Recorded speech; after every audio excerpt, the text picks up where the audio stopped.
Aloha everyone and welcome back to the CO2 Rundown. I'm Chad Owens and as you can tell, I'm fired up. I'm extra fired up on this Wednesday, on this Hump Day Wednesday, because on Wednesdays, like I told you, you gotta come proper.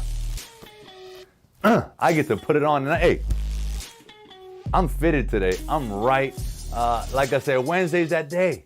You're at the top of the hill, peak of the week, and you built that momentum to slide on down and hit that cruise control and enjoy the ride going into the weekend. And speaking of enjoying that ride, I noticed a little something here on my Benz.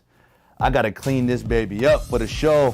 Shout out to Mercedes-Benz of Honolulu, getting me right, keeping me, rolling. Oh, we're not going top down just yet. And shout out to Hawaiian Telcom, going to dust that off too, keep it shining. And Mario, he's looking a little dusty over here. Let me go ahead and clean him up. There we go. Shout out to Windows Hawaii as well. Long's Drugs. Thank you guys for being part of the show. And with that, guys, let's jump on in to the first quarter. For only the third time in NFL history, a regular season game has been played on a Tuesday night. You can blame that on the COVID-19 virus that has decimated the Tennessee Titans. But regardless of that, they rolled past the Buffalo Bills in a battle of two unbeaten teams last night. Now there are only 4 teams left that were undefeated, and Tennessee being one of them. The Buffalo Bills are a solid team, and I can say you probably can expect that these two teams will be facing each other at some point down the road in the playoffs. And this year the NFL schedule has been sort of thrown out of whack due to the virus. A bunch of problems there, but I think the NFL is doing a great job of managing that. So, we'll see what happens, and there's no telling how this thing is going to shake out in the coming weeks. Le'Veon Bell, running back of the New York Jets, gets released. Speculation that there was some, disconnect there within the organization.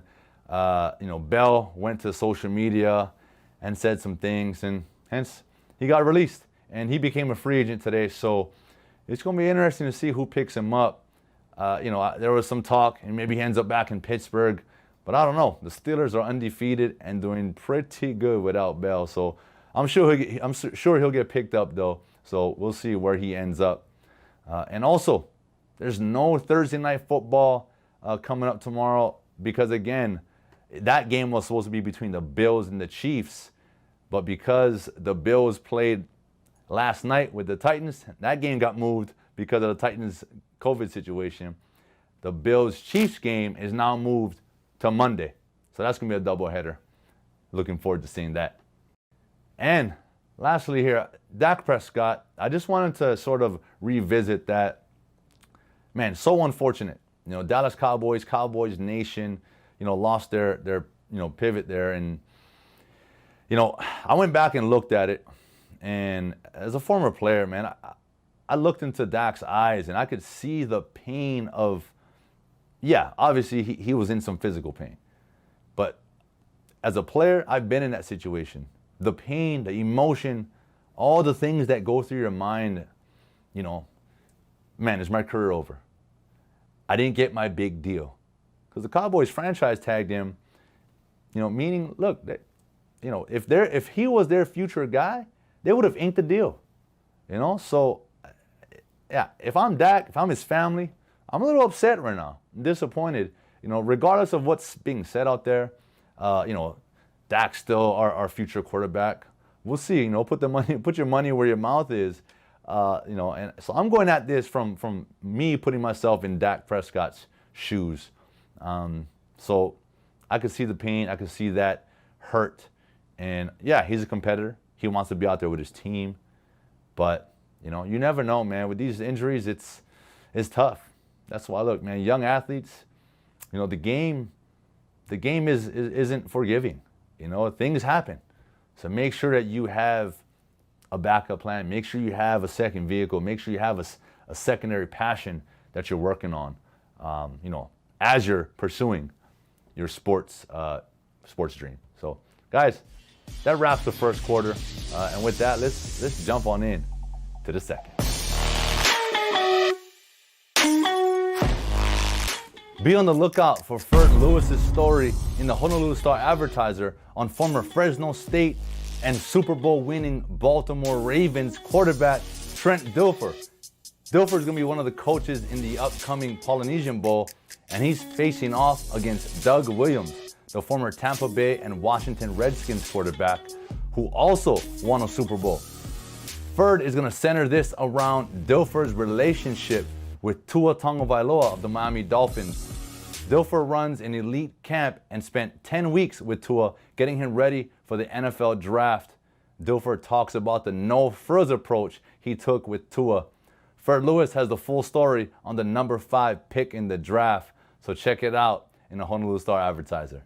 I just want to give a huge congrats to former UH linebacker and longtime San Francisco 49er, Jeff Ulbrich, who just got named as the DC.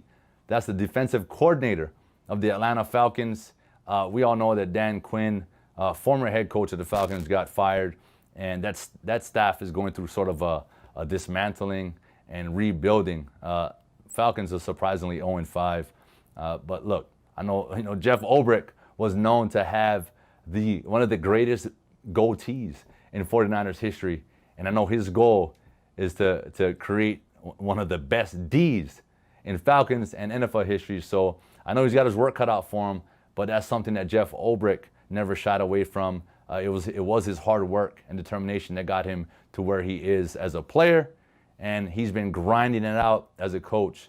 And so congratulations, again, Jeff. Looking forward to seeing you help turn around this Falcons season. And as we close out the second quarter, I just want to give you a friendly reminder. Don't forget to turn in your football fever ballots to Select Long's Drugs so you can get your chance to win $500 cash. And look, make sure you guys continue to play, right? Because there's a grand prize at the end of this year of $1,000. Don't want to miss out on that. And with that, we're going to go into halftime, where I'm going to talk about a very special lady. It is Wahine Wednesday. So let's go and talk about this beautiful soul.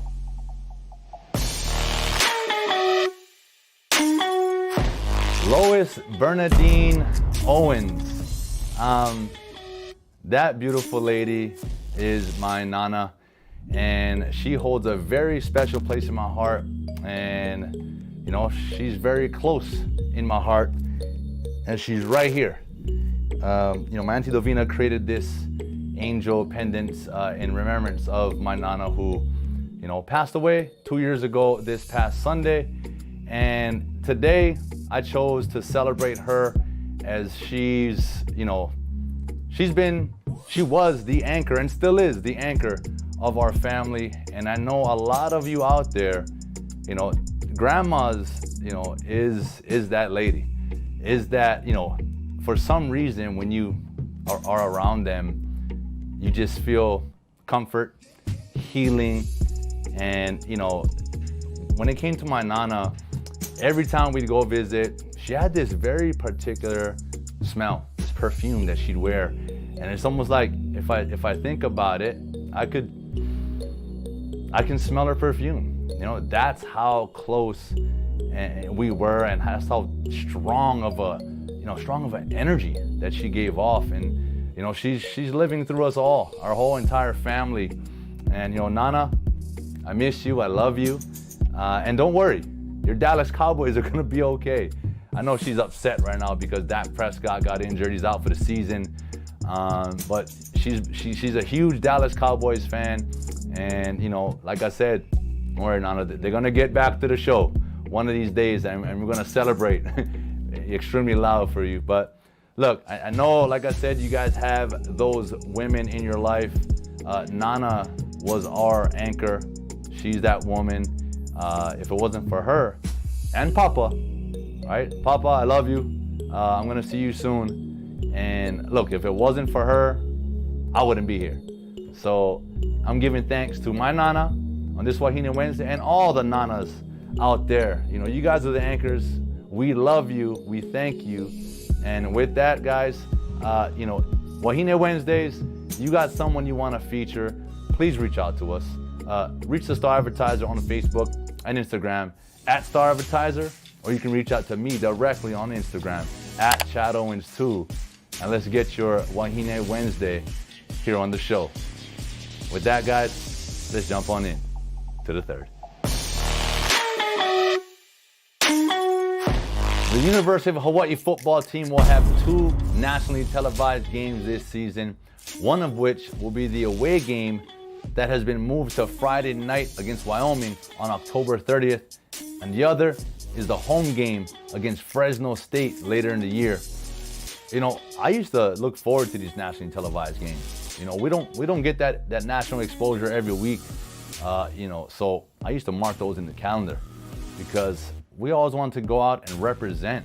I mean, we wanted to show the entire nation, what we could do. So I know them boys are fired up. They're already just fired up that the season's back. And then now they get a couple of nationally televised games. That's love right there. I can't wait for them boys to get out and experience that. And 4 captains have been named to the team. I know Chevin Cordero has been one of them. To me, being named captain is, the ultimate sign of trust and respect. Every team that I've been on, operates a little bit differently. I'm not so sure how Hawaii football did it, but there's a player vote sometimes. There's a coach's vote.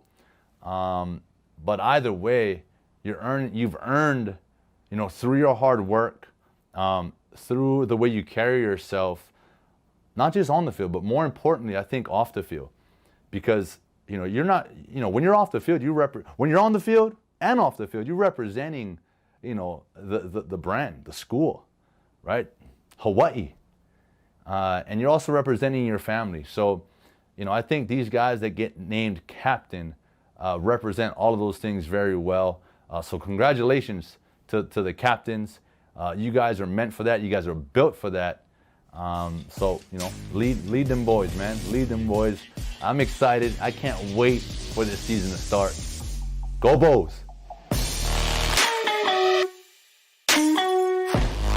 And finishing strong here in the fourth, as always, the Major League Baseball playoffs continued with a couple of big wins for Tampa Bay and Atlanta.